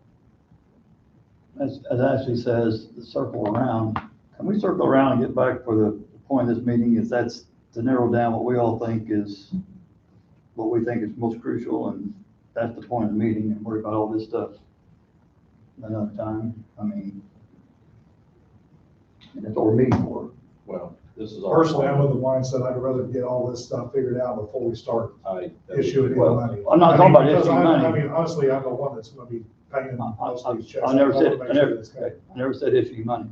I said, we have a meeting today to talk about where we all think our top 5 would be, is what the meeting's supposed to be about. Well, So can we get to that at some point, or? that's, yeah, we will. But Ashley asked a question and Tim was answering it, so. I mean, I can wait. My request is that before you, I mean, you can do your top 5 or 10 or whatever. But before you ask these groups to come in and start speaking with you, that we have all of the baseline information. Absolutely. I get that. So so yeah, I can wait till next Wednesday, that's fine. If you wanna, I mean, get your group or see if you have an agreement on that, I can wait. Just kind of see if we were on the same page. But I just, you know. I'm just very apprehensive with $6.5 million. I get it. That we're gonna, give this and then all of a sudden have to pull something back or like, this is what was being done. Cause I would hate to have to go to one of these groups and say, this didn't comply, or we didn't realize we needed to do this, now we need to do this, and that jeopardized. No, I totally agree with you. But it's been an hour just going back and forth with emails. We need to kind of move along here, so. I'll withhold my question. Is that the proper word, Court? I withhold it? All right, so where do we, I mean, are we all on, I mean, we've all done our own thing. I mean, I don't know where we're. Well, before we go to that, Kim, you were looking up some information to send to an email. Are you done with that? No, I'm still grabbing that. Okay. I didn't know if there's anything else before we move on. Go ahead. No, go ahead with your conversation and I'll still send this to you. And I would like to review this section of the report with you before we're done today so that you know. That'll be fine. Okay. Okay. So if you want to look at some of these, we had a spreadsheet made out. We tried to categorize them to some degree. Some of these first ones, I think probably 1 through, actually 2 through, right, the number 1, Steph. Yeah, it's vanished. I was gonna ask No, you. it's like the header of all of those is 1. Like Oh, the entity, okay. and that was the number 1. 2 through 13. So we got 30, what, 1? 2 No. through 9, basically county requests. 10 through 13 right now, these are all just temporary in case we might still get more apps. Would be kind of general requests. And the rest of them, 15 through 31 would be water, sewer related. 32 is for parking lots. That one I don't understand. So if I guess, if you want to just pick your, I don't know, whatever you want, top 4, top 5, we can go down the line and everybody can kind of go ahead and maybe just say what they would, is more important to you or whatever. I would make a suggestion, and it's my suggestion only, that we just look to stay within the confines of the first trench because we don't have the second one yet. I would like to think that, we're not spending money that we don't have yet. So for whatever the reason, until it gets here. So, When's that supposed to be announced? In January? No, June. we're talking June or July. June. So, yeah, So- that would be the prudent thing to So- do. Well, yeah, of course. so the total that we have right now is 6,400,000 and, I don't know, I have to look at exactly. all right, say 6.4. 6.4 million. I have to. I don't think I've got it before. All right. Who wants to go first? Like picking ball Let teams? it- Go let ahead. it go first, yeah. To me? Let it go Oh, first, first, yeah. okay, go ahead. Sure. Well, I mean, as I said from day one, that I want to touch as many lives as we can is the key to this money. And obviously, the water districts would be my top priorities. You're talking anywhere from, some could be 100, some could be up to 1,000 people. I think with our county and with Southern Illinois in general, I think the water and sewer infrastructure is getting old and could cause a safety issue to the people with the water they drink as well. I've talked to some engineers on some of this. I'm waiting on some callbacks. There is a lot of fluff in some of this, on these numbers. I've started, my timeline doesn't always work with theirs and what they want, but I kind of want it now, but they kind of wait a while to get back. But I think that some that are ready to go on the launching pad, so to speak, is the ones I would pick first. I don't think all of these have to be paid in full. I think that the next question I would have, or which I'm waiting on answers, is if they got a partial, could they get a grant for the rest of it to somewhere? The other question I got for them, and asked several of them, is, are you getting the money from anybody else? To Carbondale or Jackson County or Saline County, the other people, where are they getting all the money at? I think that when this, if you read the paper on this that came out, the press release, I think it was carved out to infrastructure and essential employees. I know there's been requests from the Sheriff's Department, Corrections, and EMA. I think that they have requests, sometimes I think it's like $13 an hour. I'm not sitting here saying you have to get $13 an hour. People that were actually out face to face with people, we have the luxury here to be behind, plexiglass or whatever, and they're not. And during COVID, we took a substantial hit on fine money coming in, which has hurt the county. I think that those departments need to be looked at. Again, I'm not saying they have to be fully what the press release said and what you read about it, but it was definitely carved out towards that being one of the top things. And then when you get into the bigger cities, that would be later on. But these smaller towns that don't have, To extend the conference for 15 minutes. these smaller towns that don't have access to funds, I think should be one of the top, in my opinion. I mean, I can narrow it down more to the ones I want, but I think that the water and sewer infrastructure, I think the essential employees would be probably my first two categories I'd go after. Okay, so you have your top 5. Well, Fergus is ready to go right now. That's the only one I know of is ready to go right now. That's ever said that they're ready to go. They're sitting on launching pad ready to go. Question is if anybody else agrees, is that fully funded or partial funded? I don't understand the one Ricardo's doing on the parking lot. I got a call in on that. I don't really get what that's all about. I'm not even sure how that even, I'm not sure we can do. parking lot even qualifies. I don't think we They can do got a the parking lot. infrastructure underneath it. But they do have, I read through that proposal, and they do have storm sewer and storm water I think that- mitigation in Yeah, that. yeah. And so it's possible that portion of that might fit this.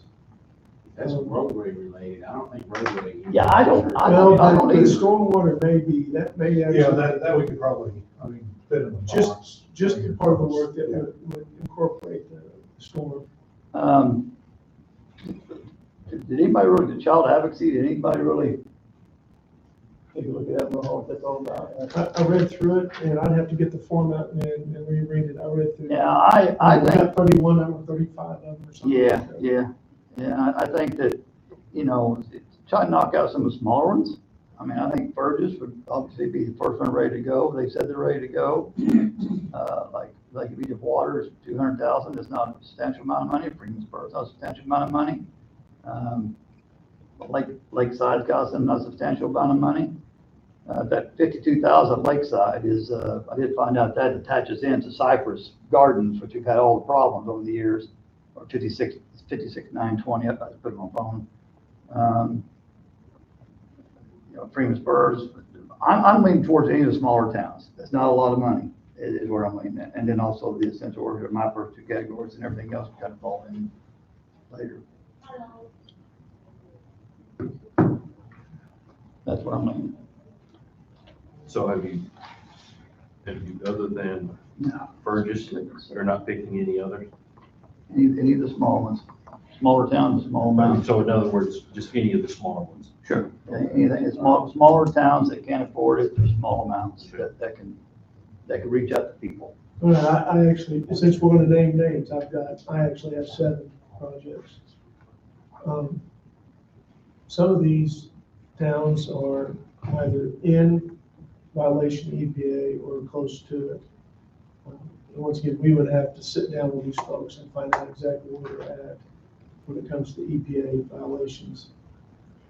But mine are white ash, which everybody understands the county has had to take control of that system. I think by upgrading that system, that can then be handed off to Johnson City. Burgess is ready to go. I've seen the list of materials that are ready to go there. Blairsville Water Tower. Blairsville, I don't think they have a water tower in their district. And this gives them a chance to have elevated storage that they haven't had before, which will help with their overall pressure of their system. And that was when I had it, our side, my side note said 1.4. That's on my phone. Well, once again, Brent, we're gonna have to sit down with them. Yeah. So I don't think these numbers that we've gotten No, they're not. are the final number. Okay, and some of these numbers, like for instance, Fergus, I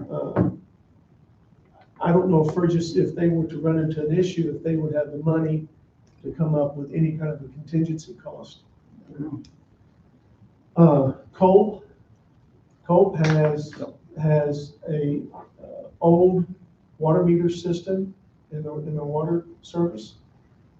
This will allow them to upgrade that to a modern water meter, which if this money hadn't appeared now, they would have to bring this system up to date, and their customers would have to bear the cost of that.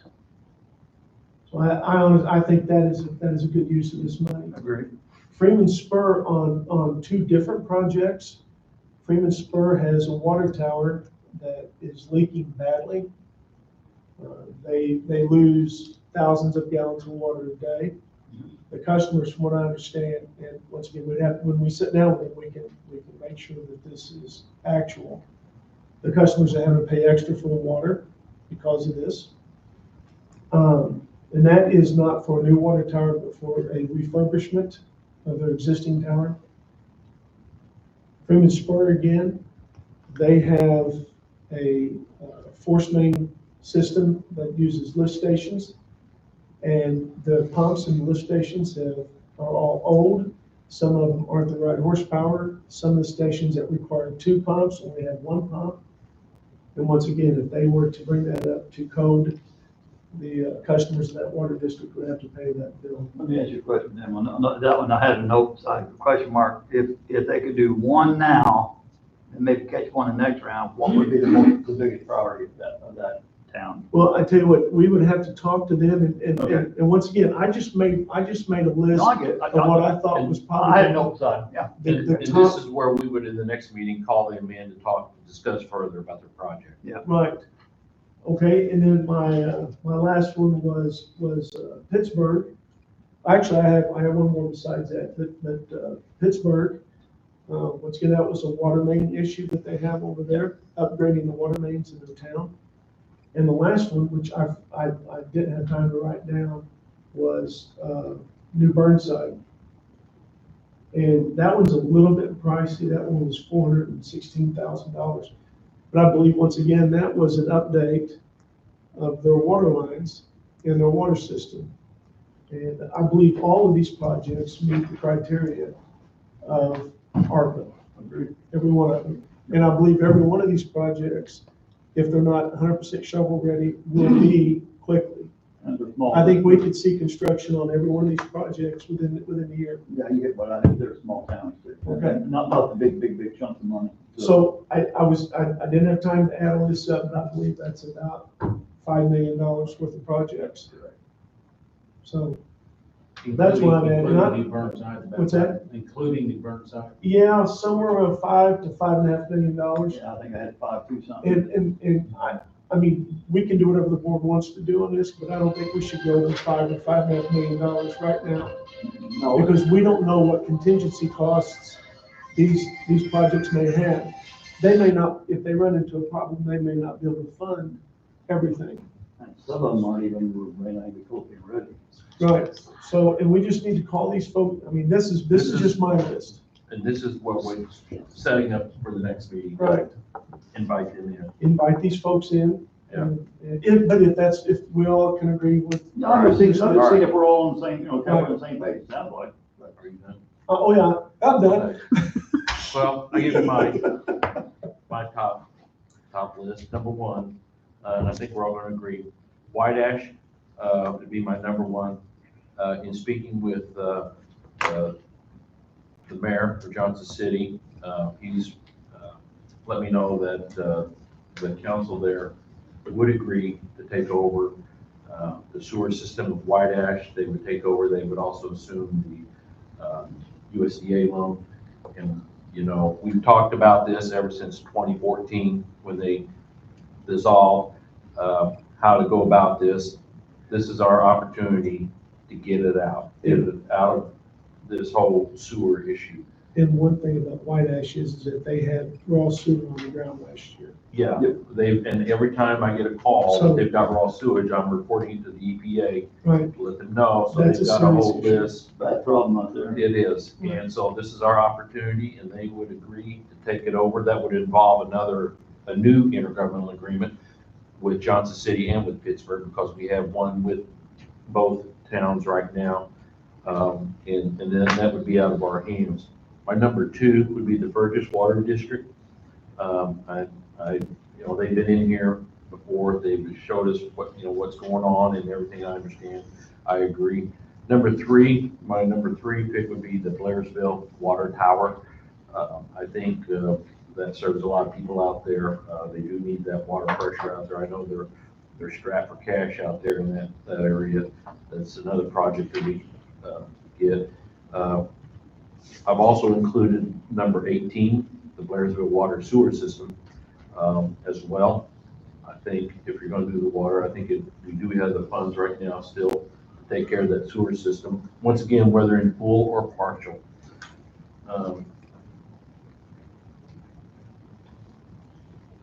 Number 23, the Freeman Spur Water District.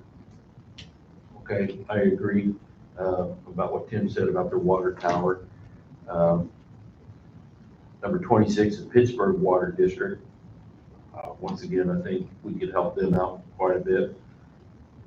The next one would be number 20, the Village of Culp. As Tim said, they're an EPA violation. Is that?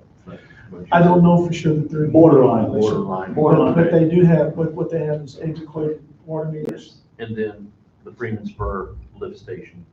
Those would be my top picks. So both Freeman Spur. Both Freeman Spur. Now, a good point was made by everybody here. Some of these entities may have had funding for some of this stuff already. I do know, and I will double check, but I think Johnson City has received funds for their water and their sewer issues. I would double check on that, but regardless, you Are you talking know, about the grant from the state? yeah, They haven't got their money yet, because I haven't got it. okay, We're gonna be receiving that. but they will be getting Yeah, it. Yeah, ECL. Yeah, but I don't know when it's coming, but they have something. Yeah, they have something coming. I don't know. I'm just saying they may have something in the works coming. So, but those are questions that we can ask these Well, entities. And some of these may have federal funds that they're trying to match, which we cannot do with this money. That's my understanding. That's correct. So there's a lot of legwork left to do on this. If you want to know a number, that one that Brian talked about was 1.498 on the tower out there, because they did the preliminary work beforehand, which is not part of it. I talked to him. Right. I'm gonna make my calls. Tim, I just want to add something on that federal funding. There are certain instances where federal funds can match federal funds. Can watch out. Federal funds can match federal funds. I see. In certain cases. For example, we work with Fish and Wildlife, some of their federal funds and FHWA federal funds can be used. So the only reason I say that is you might ask somebody to say, can these two federal funds go together to make one project? Because there are cases where they can't. So, like, if I was to send that question, would I need to? You would need to I would know. need to know what agency is providing Yes. this, and can it be mixed with? Can it be US mixed with? Treasury or? Yes. All right. We've all pretty much said various projects here. I know even if we pick top 5, we're still going to be well within our 6, I believe. So if we want to pick, And we all pick smaller places, that's. What's that? We all pick the smaller areas, that's the key. Right. So- Well, and I tried to go across the county, completely across the county. So that we're not just sitting in one spot. Under lives, we could, that's. okay, Right. so why don't we do this? Okay, let's just start with just 5 right now, all right? And let's just maybe see a show of hands between us 3, starting with the water sewer. I think we're all in agreement that that's top priority. If that's okay with everybody, unless somebody else has a different, That's fine. you know, like, for example, the White Ash sewer, who would be in favor? I'm in favor of that. Okay, so let me circle that. That'd be one of our top 5. That's a The disaster, that's Burgess, a disaster, Burgess definitely. Or just yes, absolutely. 2. Blairsville water tower, Yes. Yes. absolutely. That 1,498,000, what I got on that. These numbers are. Oh, so that number's. That's not 1.7? No, 1.498 is the other additional money is already expenditure paid for by the architect way in advance. So Okay. this should be, That shouldn't be that shouldn't be our. so this should be what number? I got 1.498. Okay, that's number 3, list of projects. Okay. The Blairsville sewer system, To extend the conference for 15 minutes. Not for me. Not right now. okay, Too much interesting. Right. okay, Blairsville water roundabout, we never talked about that, Village of Cult. Yes. All right, I think with Johnson City Water District and the sewers, that probably needs to be checked on. You know, we'll still have some money. A little more detail on that. Yeah, we just need a little more detail on that. The Freeman Spur Water District. Yes. Or, and I'm just saying, if somebody else says something different, you just. We're just going on the line. Yeah. I'll go back to my same question. If they had to pick one or the other, which one would they pick right now with this round? Okay, we got 4 listed right here. For the water tower, so let's check them both. We'll talk to them both and we'll figure out which one Yeah, I agree. is Of more. one of the, you talking Freeman? Yeah. Right. Either or, Either or, okay. or maybe both. And had they qualified, and they asked for anybody else for any funding. Okay. That's, So you want to maybe just right now, just circle the Freeman water? Yeah, just do both of them. And then when we talk to them, Okay, let's just circle both of them right now. So then we got 6, our top 6. So you want to keep going, or do you leave it at that for right now? That's a good start. I'd say it's a good start. Give an amount. No, I haven't told them so. Do you have the amount? I mean, I don't know what. Okay. You know, it was $6,469,000. If you add up the ones that Tim talked about, which I obviously stepped out for a moment, it was 5.236. Right, I was trying to keep it under 5.5 million, leave us $1 million in. And the one that I had circled and read about, actually called about, was, that we're not really going down south, would be the Lake Beach at $200,000. Which is not a great deal of money, I would put that one in there. It's not, the Lake of Egypt has an awful lot of customers. Lots of point. Yeah, they have, We need, I mean, that's. but they may have With- more With resources. the I mean, 6, let's talk to them. Yeah, I don't know if they do or not, yeah. I'm just- the 6 that we picked were at 4,113,630. That's if it's funded fully. How much was it? 41,13,630. Okay, 4.1 million. okay, so yeah, did you get both Freeman Spurs? That includes both Freeman Spurs, the Village of Culp, Blairsville Water Tower, And did you, Burgess Water District, and sewer. did you put Blairsville in at 1.4 or 1.5 or 1.7? 1.4. Okay. And 1.1 So that's, because they did all that free land before. That's before. 200, almost 250,000 less than what I had for them. Did you include the Blairsville sewer or just the water? Just the water system, not the sewer system. And you got White Ash. I got White Ash, Burgess, Blairsville Water Tower, the Village of Culp, Freeman Spur, Water Tower repair, and the lift station. And I would probably talk to that LOE, because they got a lot of people down there, and see what that's all about. It's kind of explanatory, but All right, so let's just just, 200. okay, I don't think we can. Would you mind putting Burnside on that? I don't care. That's fine. Just to if bring you them do. in and talk to them? Okay, so we'll kind of circle Lakeside. I had Lakeside on something, but it didn't have this round, next round. They're pretty much shovel ready in some of it. Okay. You said something about 58,000 for Lakeside? That's that Cardinal Lane, feeds in Cypress, we have all that problem flooding. Okay, will this help that problem? It's 50, I got my phone, 50, That's just a little wide there. 920.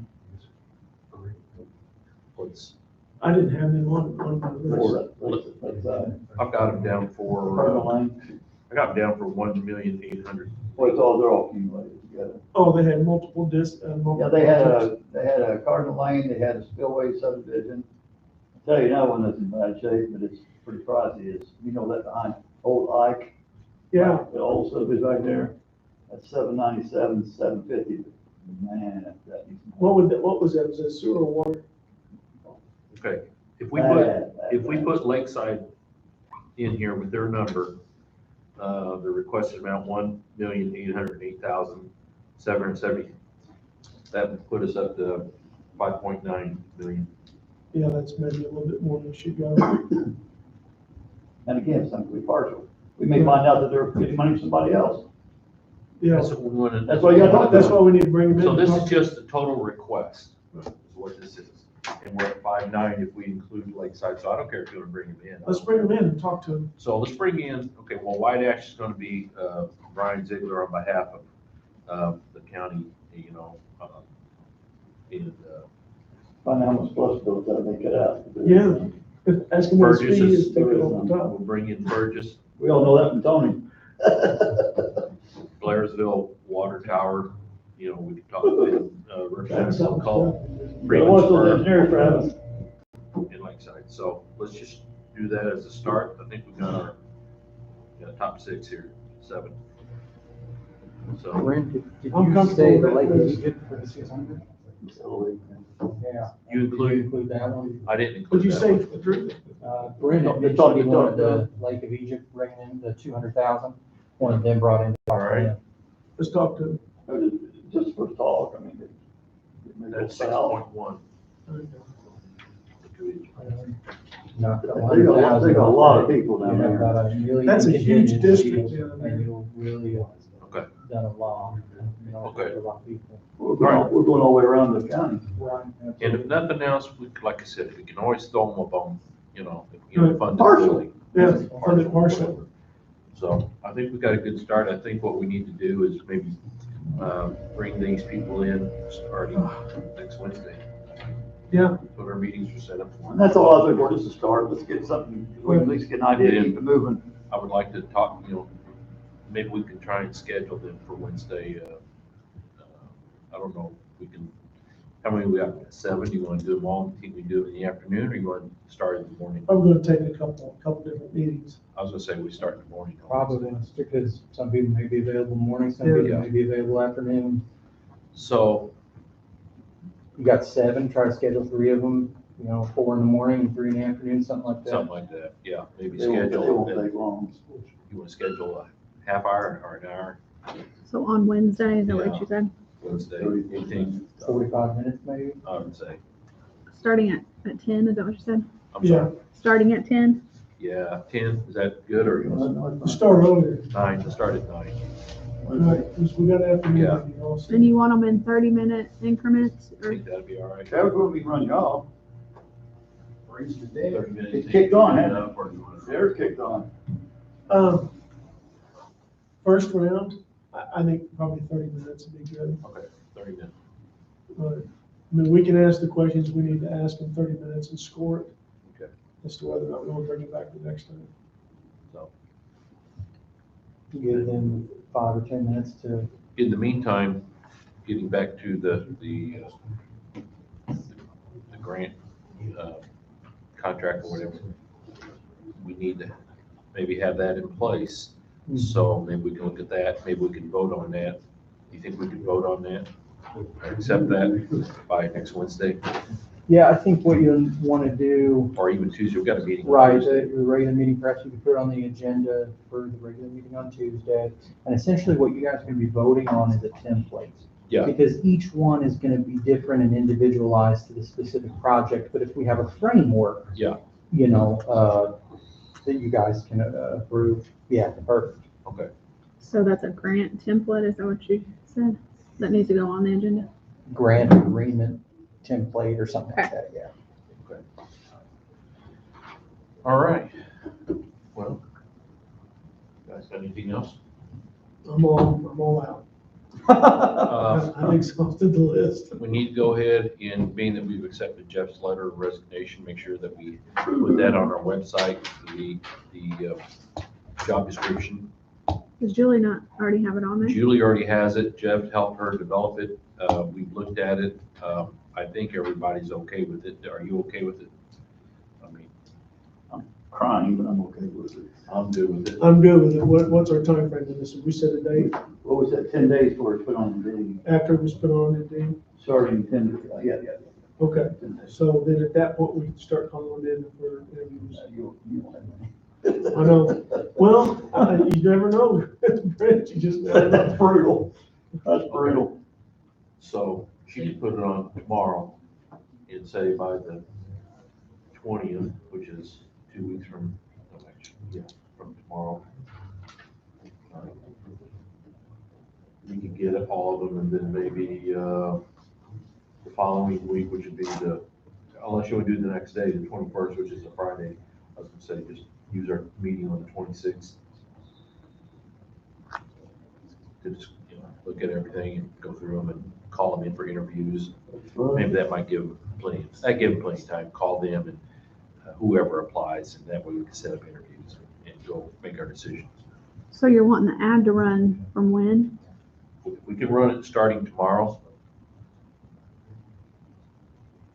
For 2 weeks to the 20th. Okay. And then on the 26th, we'll call them in, interview, discuss, and then make a selection. Okay. I think that'd be good. So we could have that done by. Okay, and in the interim, then Alex will run the office over there. That's my understanding. Yeah, I mean, he's been shadowing for 3 years. Right, so- Any college educated. Yeah, absolutely. Capable hands. Okay. So, Other than that, I'm done. Jim, I have one thing, if you don't mind. Sure. Okay, so I mentioned I was going to have you look at that example peer review report I sent you. Mhm. Is Ashley still there? Yes. Okay. The supplemental guidance, No, it's the one called the 2018 peer review report, oh, okay. okay? So this is how you know if an accounting firm does single audits or governmental audits at all, okay? So this happens to be the 2018 peer review report on our firm. And if you look down in the paragraph titled Required Selections and Considerations. So it says there, engagement selected for review included an engagement performed under government auditing standards, including a compliance audit under the Single Audit Act. Okay? And then the very bottom paragraph is pass the opinion of pass. Well, peer review reports are pass with deficiency, or fail. That's how fancy they get. So if a peer review report does not have a governmental audit engagement selection mentioned or a single audit mentioned, then the firm hasn't been performing them. Those must be selected in a peer review if your firm is going to do that work. So it has to say, Now, engaged under, performed under government auditing standards. and a compliance audit under the Single Audit Act. Okay. Okay, because you could do government auditing standards work and not do single audit. Okay, that is a possibility. So you want to see both references there because government auditing standards would apply as well as the single audit standards. Okay. So is this something the firm, like your firm would provide to the county? So like, say, I mean, let's just use another local one, Kemper. I asked, we have to go to Kemper and say, could you provide your peer review quality control letter? Yes. Now, I'll tell you, with each engagement letter, when you're doing government work, this peer review report has to be attached to every engagement letter. Okay. So if you have Stephanie go pull your prior audit engagement letters, you will see a copy of this report attached to every engagement letter, and then there's an acknowledgement in that letter that says, you know, management has received the peer review report. We're required to give this to the governmental body so that you know the quality of the firm you're working with, and if there are deficiencies or there's a fail, you're going to know that before getting into a relationship with them. Okay. Okay? Now, if the entities can't find your engagement letters or, you know, something, then they can certainly call the firm. These are all supposed to be available on websites. You have to have it publicly available. So, yeah, no, anybody that's doing audits will have this regularly available, and it's very easy to have it in the house. Okay. Okay? Mhm.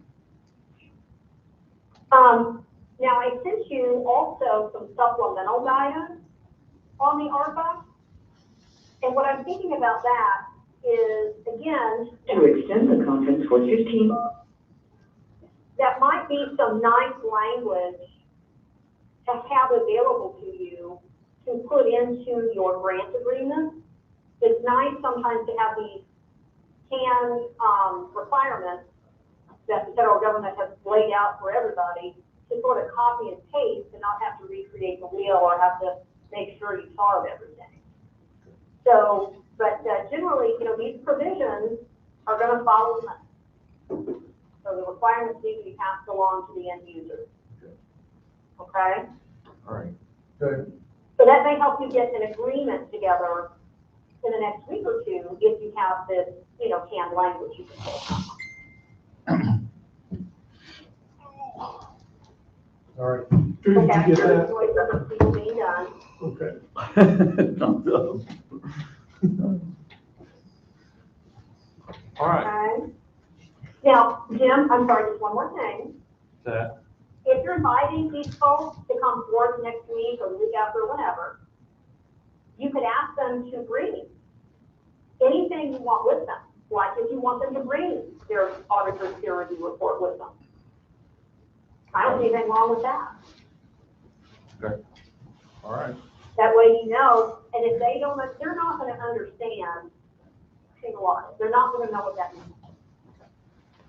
So they're gonna, if they don't have a firm that does single audit, they're going to have the ability to engage a firm that does single audit, right. So, okay? which means that they could engage somebody as, They absolutely could. right, and that's only if they're awarded $750,000. Is that the cutoff, or is it anything above 750? It's 750 or more, but Okay. you have to remember, if you give them 300, okay? Yeah, But they have a $500,000 housing grant on their own. They're gonna be triggered to be above the 750 because you have to combine all federal awards. I got it. Okay, so Okay, some of so these, some- even though they're smaller amounts, it may still trigger a single audit. Yeah, this may kick them over. Okay. Yeah. The single audit, and of course they can engage. Right. I just prefer that they know about it before they accept the money. Mhm. Because single audits can be expensive. And if you have to engage for one and the due date passes and, you know, they're suddenly surprised with it, it becomes a big deal in the federal award world to not have that done, Okay. All right, okay? all right. Anything else? Not unless there are any other, questions for me, anything else I can help you with? I'm good. Anybody? I'm good, Kim, thank you. All right. Okay, Well, thank you. thank you. Nothing else, and all we need is a motion to, So To many. turn off the music, press 1. So I have a motion. I have a question. Oh, yeah, we'll open it up. Okay, I just have one question. I've been approached by many people wanting to know if, any of these funds will go to any of the essential workers, like the sheriff's department, the correctional officers, EMA, any law enforcement, the essential workers that have been the backbone of our community through all this. Will they get any of this money? That was one of my blocks, but that's what I've talked about. Pardon me? If you want to include that, all your nurses that are actually in there every day, in addition to Well, these people. What I've been They're approached, taking, I'll say this, they'll be taken into consideration, for sure. You know, they have, what I've been we have approached by their is by mainly by application. law enforcement, and EMA, and And we'll take them all into consideration is all I can say. We got them that they've applied for, so, you know, the money actually could, like what Ashley was saying, could be given out to every single individual in the whole county, actually, I believe, for the most part. Yes. You know, if you're talking about emergency responders, that was one of the things, like, first thing come to my mind was, you know, the nurses that work with people in the hospitals. right, The doctors, ambulance people, anybody else. So it's, the sheriff has applied for it, and so has EMA and some of these others, and they're absolutely give consideration. So, but I think right now, the board is going with the direction of the water and sewer system right now. But To reach a lot of people. the nurses and everybody else talk about hasn't applied, so they're not even considered, they don't apply. To clarify, they don't have to submit an application. We've said that everybody that's interested in getting money has to submit an application. However, the board could sua sponte, set money aside and basically earmark it for a specific purpose. That is true. So you guys could set, just theoretically, $500,000 aside to take care and, put out a mass market, whatever, to help out, local police officers, nurses, people like that. Yeah, with my project. Yeah, of course you can. absolutely. But anyway, so they've applied, they'll certainly be given consideration. All right, I've got a motion from Tim to adjourn. Well, we're actually adjourning now this one, got a new one tomorrow, right? Yeah. I'll say. Jim Marlin. Yeah. Bert Gentry. Yay. Tim Atkinson.